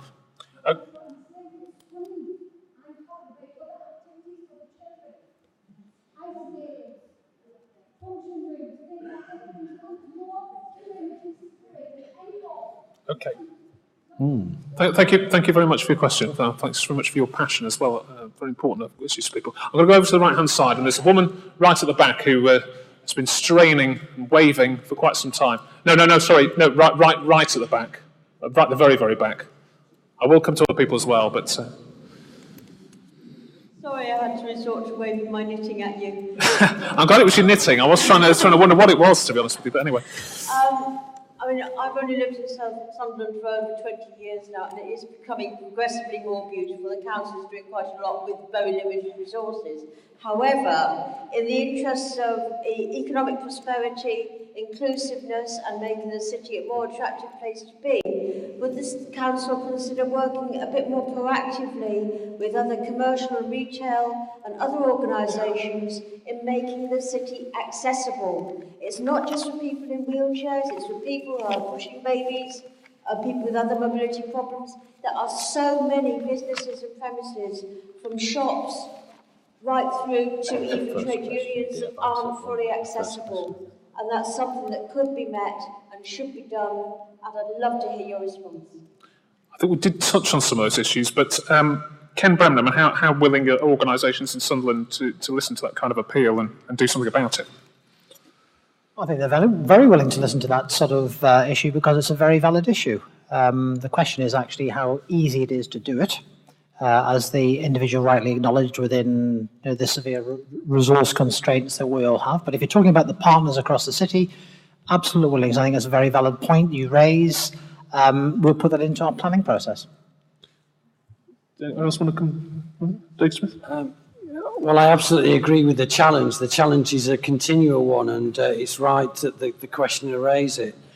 What we've been doing is in each phase of the redevelopment of the city, particularly obviously the city centre, the work that we've been doing to rejuvenate the seafront, as we've approached each of those new schemes, including the redevelopment of existing buildings as well as new building, we've been ensuring that we make them accessible and inclusive to all members of the population to address those very problems. And as we've been redeveloping the street scene in the city centre, and as we do that within local communities in other parts of Sunderland, we're attacking the problem. So as we go through each of the stages, we have an eye on ensuring that we're addressing those issues of inclusion and accessibility. Okay, I'm going to come to, I'm aware we dealt with the issues of the maturer woman earlier. Let's try some of the younger people. There's just a young woman there with a red top. Yes, you've had your hand up for a long time periodically, that's true. Get your question. Hello, my name's Gazla, and I'm a Sunderland Youth Parliament representative. And my question tonight is regarding the public transport costs. I think I'd be speaking on behalf of the majority of the youth, 16 and plus, when I say that the costs are outrageous. Me, myself, and my friend the other day we were getting the bus from Sunderland to Washington, and we had to pay £3 for a single fare to Washington and £3 back. I mean, they ask for a key card, and I know there is currently a key card going around, but I believe there's peak times and off-peak times for that key card. When it's not school times, then you have to pay full fare. But if you don't have the key card and you have a uniform on, I think your uniform should be a proof of itself that you're a student. And different cities have different student cards. I don't understand that. No matter what city you're in, you're still a student, and therefore you should still get a discount. What about the parents who have 3 children in one family, and they have to provide the cost of £3, single journey there, £3 back? I mean, work that out yourself. They obviously cannot afford that, so I really want to ask, what kind of support's being given to students to get a cheaper fare, because they're obviously not going to go to Newcastle for shopping, they're going to go to Sixth Form. Thank you very much. Councillor Watson, support for students on public transport is obviously a significant expense for them. Yeah, I think it is, and absolutely inhibits them sometimes from carrying on in education and things, which is a tragedy. But obviously, public transport is in the purview of Nexus for our area, and they do good things with students, and they have student cards and rail cards and things like this, but it doesn't make it cheap enough. I think we are now engaged in the middle of a debate, and one of our MPs, Bridget Phillipson, is carrying out a major push to actually bring public transport back into public influence, if you like. I think this is less control for the bus operators, more control for. Well, my picture isn't that, Richard. My picture of that is that if you believe that public transport, and buses in particular, but all public transport is a social necessity, now this day and age we cannot, what we've been talking about tonight, leisure centres in different places, community facilities in different areas, we need public transport, particularly disabled people, to get us around the area and to get us out of the daily needs. So public transport is a social necessity, and therefore when we've got areas of public transport making vast amounts of money and others having to take the bus off because it's not profitable, what we would advocate is that the cross-fertilisation, where it makes a lot of profit, we would spend some of that profit on the non-profitable or less profitable areas to make them both viable across the piece. What difference could that make to fares for students, I suppose, which we're looking at? Can it make any difference? Well, we'd have more money to subsidise concessionary travel, so that we could think about things like bringing students and school children's bus fares down. It wasn't that long ago we would have had that. We would have had bus passes under a certain distance that when you live further away from school. But we need to be able to get that money from somewhere. Well, instead of going into the coffers of the private transport operators, that money could go to cross-fertilise the fares in the more less profitable areas. Okay, all right. I'll take one more question on this side.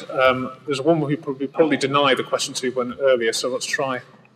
When we got it mixed up slightly, so let's try her. Yeah, my name's Emma from Penshire. I just wondered if you can discuss the reasons and the thinking behind the new hybrid development at Philadelphia.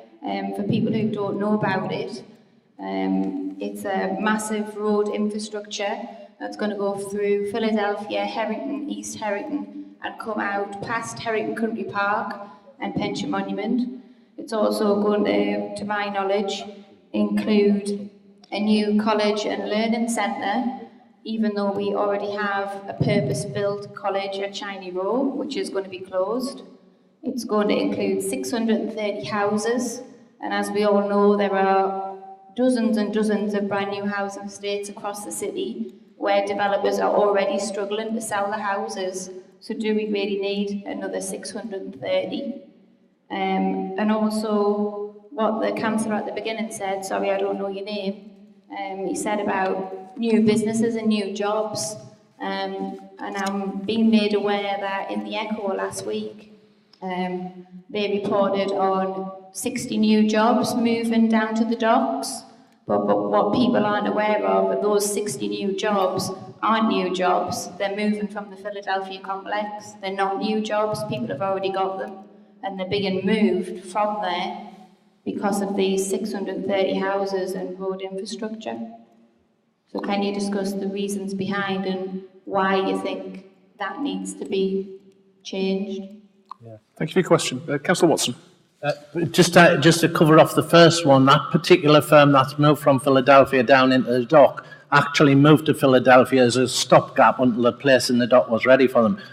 They are a subsea engineering company that particularly needs the waterfront. So, notwithstanding what you say, I think I understand what you say, but there will be even more jobs created, and they're a very good company. If I can just address the issues, because we need to be careful, because I think whether it's in or not yet, but I think that's subject to a planning application for that development around there, and I wouldn't want to get myself into deep water about saying what I think or what I don't think about it.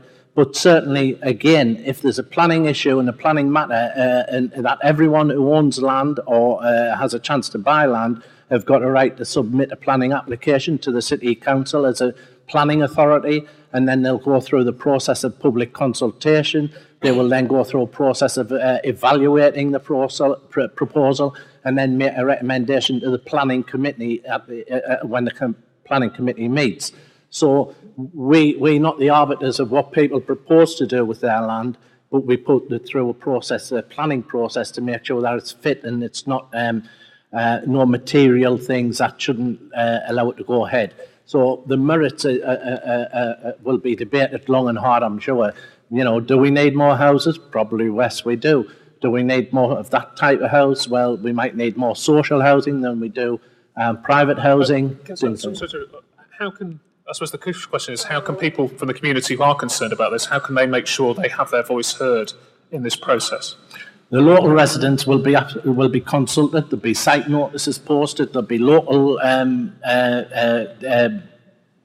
letters sent to people living on the periphery of the proposed development. It'll be advertised in the local press, and there'll be copious ways of that people are made aware of that. And obviously, hopefully, local residents, the lady there, will make her neighbours aware and get to the City Council when the planning meeting is on. Ken Bremner, do you want to say anything on that issue? Not particularly. Okay, fair enough. So you're taking a note. Right, okay, we'll take a... I appreciate you probably got lots of questions on that. Again, as I remind you that at 8 o'clock, once we finish here, there will be the individual cabinet members available for questioning at the back as well, if you do want to raise further issues with them. Is there a question in the middle at all? There's a gentleman right near the back who did put his hand up earlier as well. Yes, that's the one. On the subject of the aquatic centre, right, it's been open for 2 years and more, right, cost £20 million, and yet there isn't a bus stop appropriate to the entrance. Well, there's no bus stop there, and yet there is a place where it's perfectly appropriate to have one. Why haven't we got one? A bus stop we're talking about. For the, bus stop for the aquatic centre. Especially for the disabled people who have to struggle on crutches from quite a long distance to where they want to be. Our 20 minutes in the morning, I'll look at that and find out why and ensure that there's one there, if there's any possible way we can get one there. Okay, all right, let's go to the left-hand side again. Yes, the woman at the front. We'll get a microphone for you just so that everybody can hear. It's my left, by the way. It's confusing. Hello. Can you hear me? Yes, we can now. My question's for the doctor. I was here last year and I asked the doctor if he agreed that all patients have a right to our own autonomy. And he said yes. Do you remember? Yes. Thank you. I've since written to Andrew Lance. I'm still annoyed about this because I was slung off a GP's list because a nurse wouldn't treat me for low blood sugar. She said, she claimed in a letter that she wrote afterwards, she didn't tell me this, that she had to do a blood test first. Well, that's not true.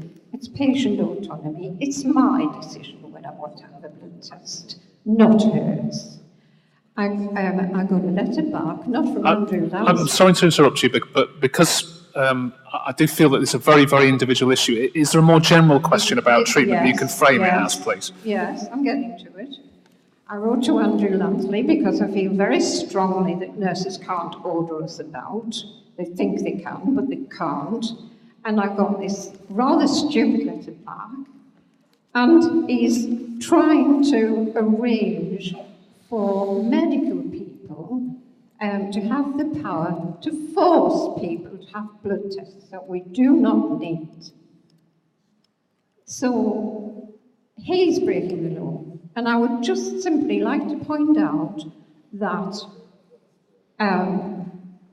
if... Well, I'm going to try and get an answer to your question. I'm sorry, I've lost my thread. Yeah, I understand. What we'll try and do is get an answer to it. I think have a word with the doctor. I think your general point is whether you've got the right to refuse this, etc. I've got my thread back. If they want to make an order that we have to have a blood test first, it will be terrible for patients, and they would have to make an act of Parliament to do it. Okay, all right. I'm going to try and get Ian Patterson to answer your question. I feel he's pretty delighted because he probably feels wanted now because it's his first question. But Ian Patterson. Thank you. Actually, I think the answer's very straightforward, and I think any doctor up here would give you the same answer. Any patient who is mentally of sound mind and able to make choices in an informed way has the right to refuse treatment. That is the bottom line. And that's the case any doctor would tell you. So if you're mentally in the right state where you can make that decision for yourself, then you do have the right to refuse treatment or tests or anything. And I don't think any doctor would force any patient to have such tests done under those circumstances. Okay, I'm going to move it on. I'm going to take another question from this left-hand side. The gentleman just there. Well, all right, we'll go to you first, just because I was there. I was going to see you, but I will come to you next. So. Good evening. I take up Councillor Watson's point when he said that there was a lady said how great the council was doing on the seafront. Councillor Watson, I haven't seen a change in the seafront for about 5, 6, 7 years. We've got the best product. We've got the best product imaginable in the seafront. When I was a little lad, going many moons ago, I was taken down by my parents to the seafront, to the illuminations. Everything was happening. The revenue that must have brought was fantastic. Later on, I was involved with the illuminations. The revenue that must have come in there with the illuminations must have been fantastic. I agree, I think it was Mary, the lady Margaret, that if she wants to take her grandchildren, because I've got grandchildren, don't bother with broken Seaburn, take them along South Shields. That's where it's happening there. Okay, well let's get an answer to your question then. Councillor Watson, head for South Shields, not Seaburn, apparently. Well, I mean, obviously South Shields has got its own unique offer, and there's an established fairground there, and if that's what you want, well, obviously that's there for you, and if that's your choice, well, that's what you've got to make.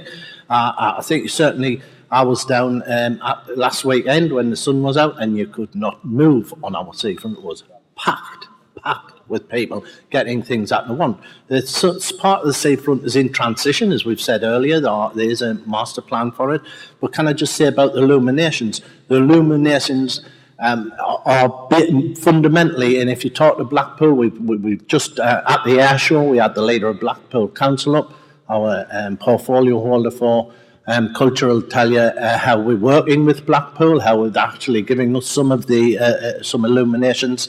But the fact is, Blackpool will tell you that the illuminations are difficult to actually get some revenue for, because people come along, as you used to watch in the cars all the way along the seafront, turn around that road, around the roundabout, all the way back and away to where they went. Looked beautiful, hundreds of people there, a few got out and done some business. The big crucial thing about is how do we get the illuminations there and then get people out of the cars and to spend some money in them businesses so that the city can profit. Because quite obviously you don't want your council tax spent on things that people are not going to cause a return for the city. So we definitely, I mean, Blackpool have people with buckets there, and the cars slow down and put money in the bucket. They reckon £2 million this year. I think John might be able to tell you. That's what it cost them. So, yes, good idea. Yes, all these great things that's happened in the past, and we should learn from them and try and replicate them where necessary or where sensible in the future. But we've got to spend the resource we've got on what we believe will be the best for the city. And we've got an international reputation with the air show, which does a fantastic job on the seafront. So, yes, we are probing that. We're looking at it all the time.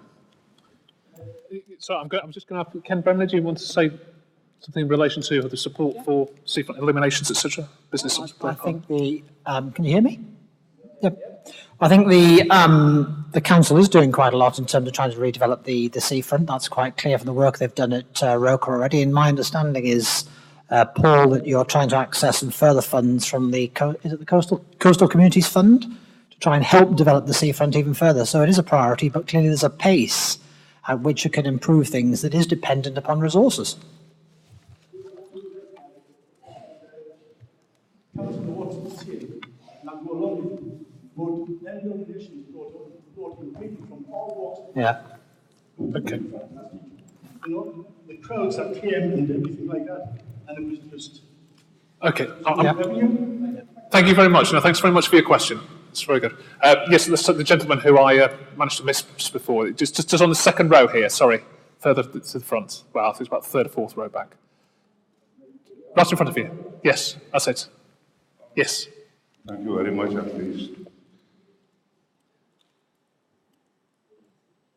It's Taya Khan from Unity Organization Multicultural. I've got 3 points to raise. Number one, I'll introduce myself anyway a little bit more. I've lived in Sunderland, just coming up about 50 years now. And in 50 years history, when I look back, I think we're still very short-changed. Diversity, multiculturalism, that's my concern. There's no leisure facilities for the ethnics as such, what was mentioned previously from Dave Smith about the events and musical indoor, like Empire Theatre. We don't have any facilities for multicultural to hold these sort of events frequently. That's number one concern. Number two, we still, when I visit my close vicinity town like South Shield, Newcastle, Gateshead, I feel I am British until I actually come into Sunderland where I lived for years. I still feel a foreigner. It's a shame. Racism is into its extreme. It is the highest in the country. And number 3 point, there's no facilities for the elderly in the respite, according to their diet or beliefs or culture, and there's no old people's home for people like my father who's still alive, for his age group, or myself who's retired now, to be facilitated anywhere. So how the council is going to have that in the future in their plans? Could you please explain? Thank you. Thank you very much. Dave Smith, do you want to deal with services and facilities for Sunderland's ethnic communities?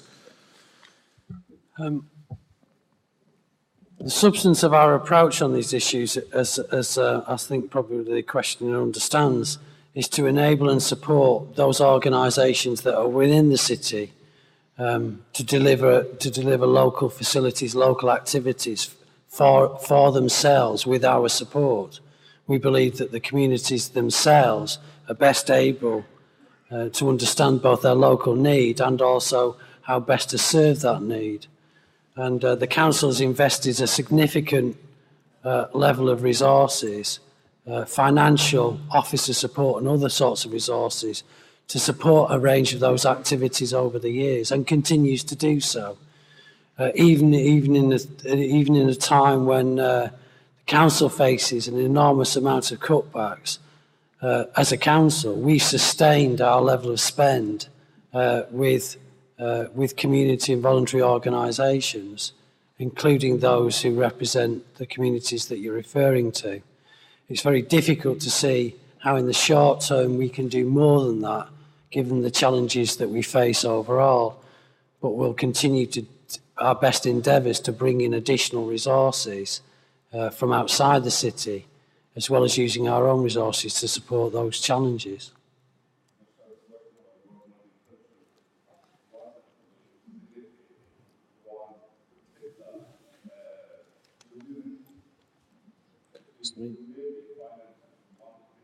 Okay, the question is specifically, yes, about whether the specific facilities for a particular community is possible, necessary, anything you would like to do. Councillor Watson.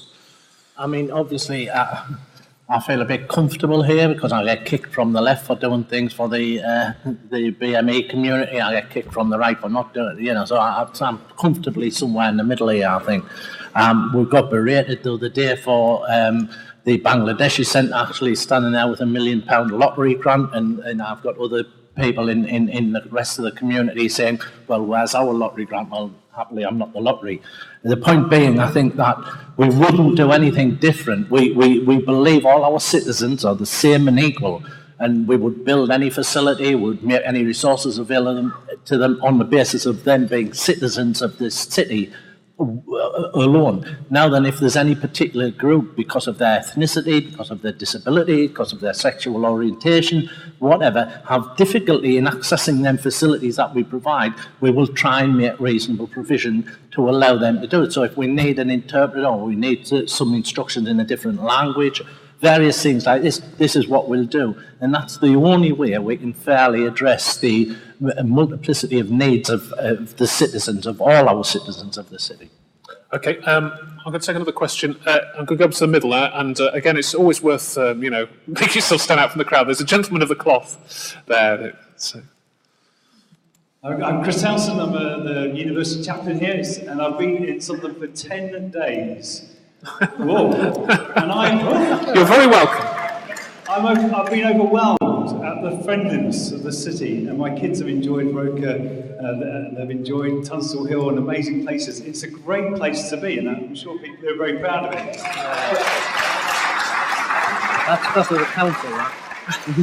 I do kind of feel when I'm in the city centre at night that it feels very like a ghost town after 5:30, and I just wonder what the real strategic plan, not just leaving it to the private sector, to make the city centre a real cultural hub so young people, families and older people can make the most of the city centre.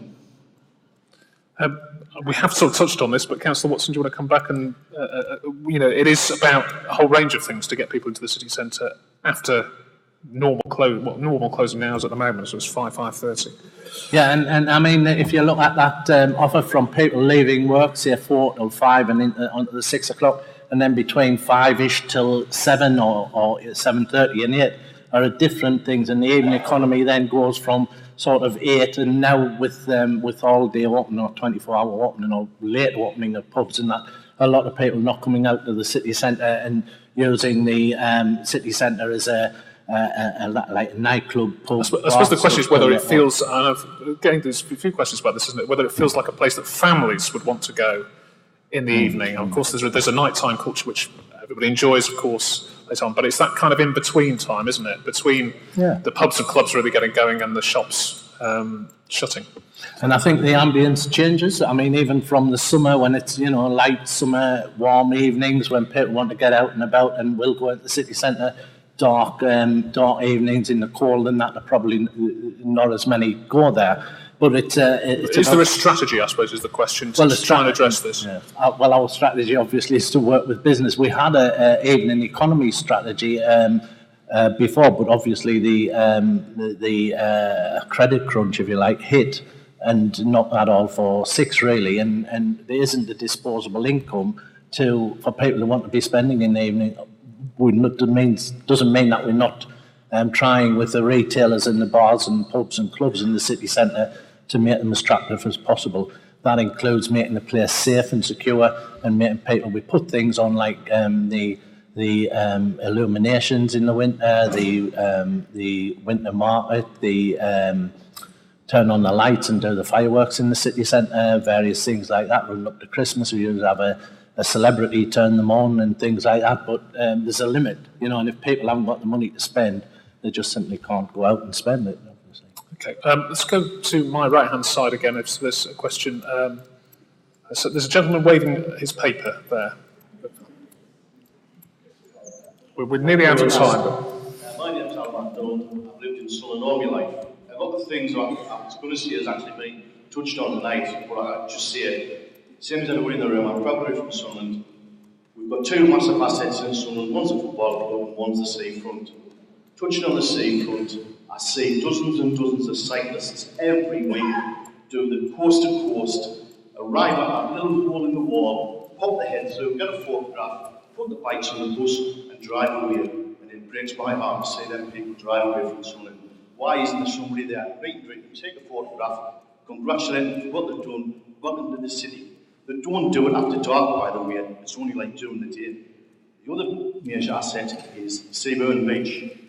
We have higher waves than Cornwall. Why can we not have some kind of centre of excellence for surfing, windsurfing, so we can attract that niche sport into Sunderland?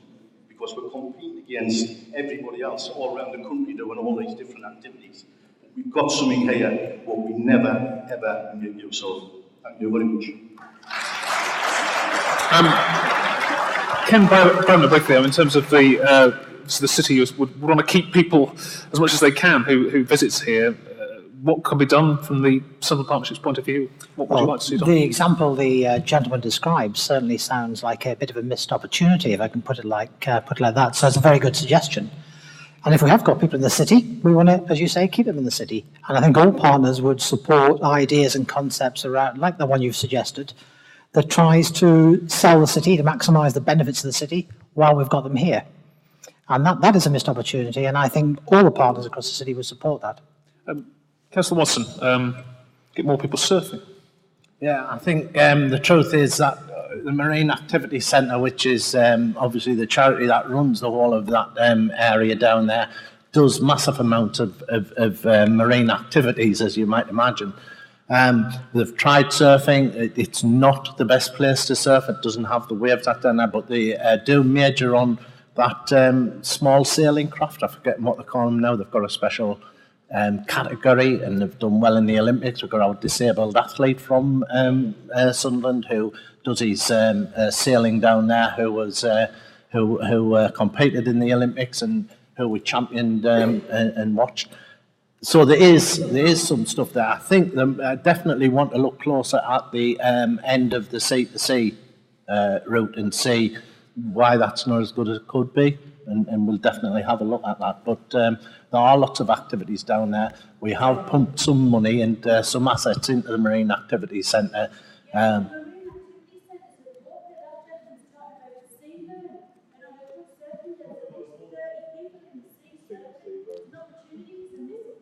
Well, further along, past the piers, you mean?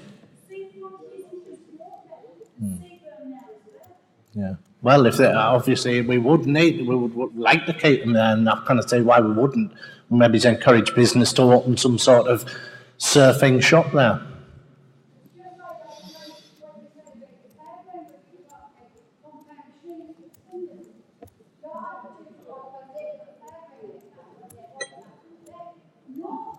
Okay. Can I just answer that? Yeah, come back briefly. We're going to have to wind up in a second, I'm afraid. But yes, Councillor Watson, briefly on that. Just quickly, we had a fairground. It didn't work. It wasn't viable. It went flat, and it didn't. And it's not there now. And year on year, we asked the fairground people, the showmen, will you open there? They say to us, yes, we'll open on Air Show weekend and Easter weekend and 4 or 5 weekends through the year. But the rest of the time, it's not viable. They tell us that. The ones who've been there for years and years and years. So we cannot go down and put the rides up ourselves. But I'm afraid, my apologies to everybody who's had their hands up for a long time with questions, etc. Unfortunately, there is a time limit to this, and we have reached our time limit. I would remind you, though, that for an extra half an hour, once we've closed, the Cabinet members, some of the neighbourhood policing officers as well, will be in the rooms at the back. If you form a queue towards those middle doors, if you do want to raise those issues, and hopefully we can get answers to those questions, then I apologise, it's always too short a time. But this is a council meeting, as we say. We would like you to fill in the evaluation forms, if you possibly can, that were left on your chairs. If you don't get a chance now, there will be a chance to post them back as well to give your views on this meeting and how it was run and what you got out of it. But I'd now like to call upon the Mayor once again to come and close the meeting formally.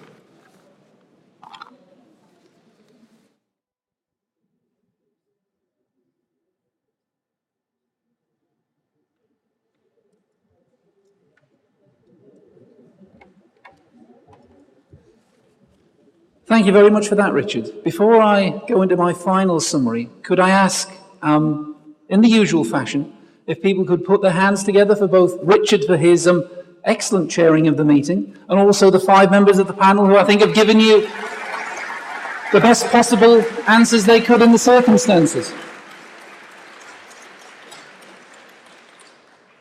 I think I got your name right. I think it was a guy called, was it Mr. Mackenzie, who quite near the end used a couple of the words I was going to use in summarising, and they were pride and passion. And even though many of the questions tonight have asked some quite searching issues about the council and the city and its future, I think every single question and every answer was shot through with passion and pride. Because even if the guy who's only been here for 10 days, I think we all feel your city, your say, our city is why we're all here tonight. And I'll just tell one really, really quick story. I woke up this morning on board HMS Ocean, floating in the River Thames. HMS Ocean is the city's adopted warship. And as you all know, they've been providing air support and cover for the Olympics and the Paralympics. And when I was on board, without me asking anybody or prompting anybody and talking to members of the crew who came from all 4 corners of Britain, the most consistent thing that any of them said to me was when they came up here to parade in May, was that the welcome they received, the warmth of the reception, the friendliness of the local people, and just the general buzz that they saw in the city was as good as any city and any port they visited anywhere in the world. Now, to me, I can't ask for anything better than that. And today is the last day that ship's on duty. It goes off. It's going to be decommissioned. It's going to be completely revitalized. It's probably going to be another 2 or 3 years before it comes back. In that time, it will have a completely new crew on board. And you know what? If you ask that new crew 3 years from now what reception they will get in this city and what that completely different set will say about this city, I bet they will say a near identical story. That this is a fantastic place to live, a fantastic place to be, and a fantastic place to be associated with. So I like that.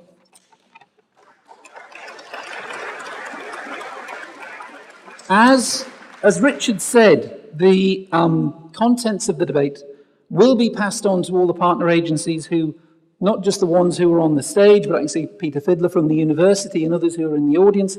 Those issues will be passed on, they will be taken up, and I suspect that maybe even through the council's web portal, that those issues that particularly need a response, that we can post answers on that. That does officially conclude the meeting, but again I'll confirm that until 8:30, elected members, that's I think about the first 4 or 5 rows sitting here in the centre column, and key decision makers from across the city will be available to discuss both either formally or informally anything you'd like some more information on. So from me, thank you all for coming. Stay around. I don't know if the coffees are on, but stay around and please have a chat.